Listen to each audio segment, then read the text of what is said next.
पुढच्या बातमीकडे शाहरुखच्या मुलीने खरेदी केलेली जमीन आता वादात सापडली। सुहाना खाननं अलिबागमध्ये खरेदी केली होती एक जमीन।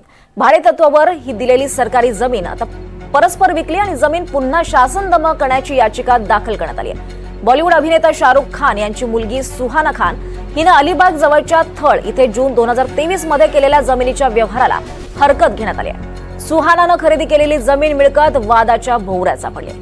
यामुळे अलिबाग तहसील कार्यालयाकडील भोंगळ कारभार आता समोर आलाय। ही जमीन शासन जमा करण्यात यावी अशी मागणी ॲडव्होकेट विवेकानंद दत्तात्रय ठाकूर यांनी केली आहे। तर सुहाना खानने खरेदी केलेली जमीन वादात सापडली। आपण पाहूयात, नारायण विश्वनाथ खोटे हे मूळ करारपत्रात नाव आहे। तर नारायण खोटे हे अभिनेत्री दुर्गा खोटे यांचे चिरंजीव आहेत।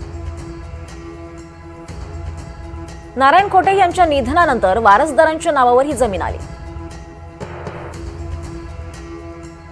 अंजली खोटे, रेखा खोटे आणि प्रिया खोटे हे वारसदार आहेत। अधिक माहिती घेऊयात आमचे प्रतिनिधी मेहबूब शेख यांच्याकडून। मेहबूब, हे संपूर्ण प्रकरण नेमकं काय आहे ते समजावून सांगाल? ही जी जमीन आहे जी शाहरुख खानची मुलगी सुहाना खान हिने अलिबाग मध्ये CRZच्या अंतर्गत येणारी ही जमीन घेतलेली आहे। ही जमीन मूळतः फळ लागवडीकरिता ही नारायण खोटे यांना 1968 मध्ये जिल्हाधिकारी कार्यालयामार्फत ही फळ लागवडी करता जे वेगवेगळे पर्याय असतात, भूमिहीन शेतकरी असो, माजी सैनिक असो किंवा कलाकार असो, अशांना जर जमीन नसत तर शासनाच्या काही योजनेअंतर्गत अशी जमीन शेती करता देण्यात येते, लागवडी करता देण्यात येते। तर नारायण खोटे हे यांच्या निधनानंतर यांच्या ज्या मुली आहेत प्रिया, अंजली, रेखा खोटे यांच्या नावावर ही जमीन झाली व त्या दरम्यानच मागील 2 वर्षापूर्वी म्हणजे 2023 मध्ये शाहरुख खान यांची मुलगी आहे सुहाना, हिने ही जमीन हिला पाहिजे होती, फार्म हाऊस असो या इतर गोष्टीसाठी हिला जमीन पाहिजे होती। तर त्यांनी ह्या तिन्ही वारसदारांची अंजली, प्रिया व रेखा यांच्याशी बोलणी केली व त्यानंतर ही जमीन लागवडी करता आहे, भाडेपट्ट्यावर आहे, शासनाकडून भेटलेली आहे, म्हणून ह्या संदर्भात अर्ज करण्यात आला या वारसांकडनं जिल्हाधिकारी कार्यालयात की ही जमीन आम्हाला विक्री संदर्भात परवानगी द्यावी व त्याच्यानंतर जिल्हाधिकारी कार्यालयानंतर अलिबाग तहसील यांना त्याचा अहवाल सादर करण्याचे आदेश जिल्हाधिकारी यांनी दिले।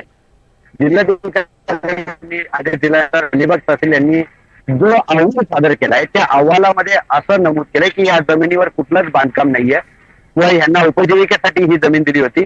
तर ही आता काही कालांतरानंतर उपजीविके यांना विक्री करून जी काही पैसा येतील त्याच्यातून हे कुटुंब उपजीविका करू शकतं। या आधारावर कुठल्याही याच्यामध्ये बांधकाम केलेलं नाही असा अहवाल सादर अलिबाग तहसील कार्यालयाने जिल्हाधिकारी कार्यालयात केला व त्या धर्तीवर म्हणजे त्या अहवालावर जिल्हाधिकारी कार्यालयाने ही परवानगी दिली जमीन विक्रीसाठी खोटे कुटुंबियाला। परंतु ॲडव्होकेट विवेकानंद ठाकूर यांनी मात्र आता हरकत घेतलेली आहे त्यावर की या जमिनीवर ऑलरेडी 3 बांधकाम केले होते, तरीही अलिबाग तहसील कार्यालयाने जिल्हाधिकारी कार्यालयाला खोटा अहवाल का दिला की याच्यावर बांधकामच नाहीये।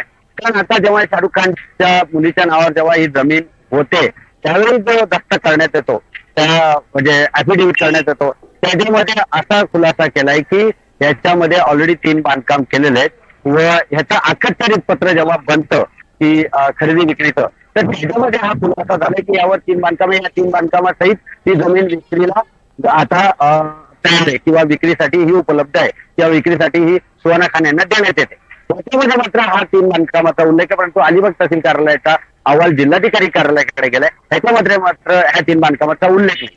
म्हणून दबावापोटी किंवा काही पोटी तहसील कार्यालयाच्या कर्मचाऱ्यांनी किंवा जिल्हाधिकारी कार्यालयाने हा अहवालाचा घोळ केला का ही बाब आता ॲडव्होकेट विवेकानंद ठाकूर यांना कळल्यानंतर त्यांनी या अधिकाऱ्यांच्या विरोधात ही हरकत घेतलेली आहे। परंतु ती अधिकाऱ्यांच्या विरोधात हरकत असली तरी ती शाहरुख खानच्या मुलीच्या संदर्भातली ती जमिनीच्या संदर्भातली हरकत आहे। त्यामुळे आता अलिबाग तहसील कार्यालय किंवा जिल्हा अधिकारी कार्यालय आता अधिकाऱ्यांवर काय कारवाई करताय किंवा शाहरुख खानवर काय कारवाई, शाहरुख खान म्हणजे तिच्या मुलीवर काय कारवाई करताय हे बघणं आता महत्वाचं। निश्चितच। धन्यवाद मेहबूब या सगळ्या सविस्तर माहितीसाठी।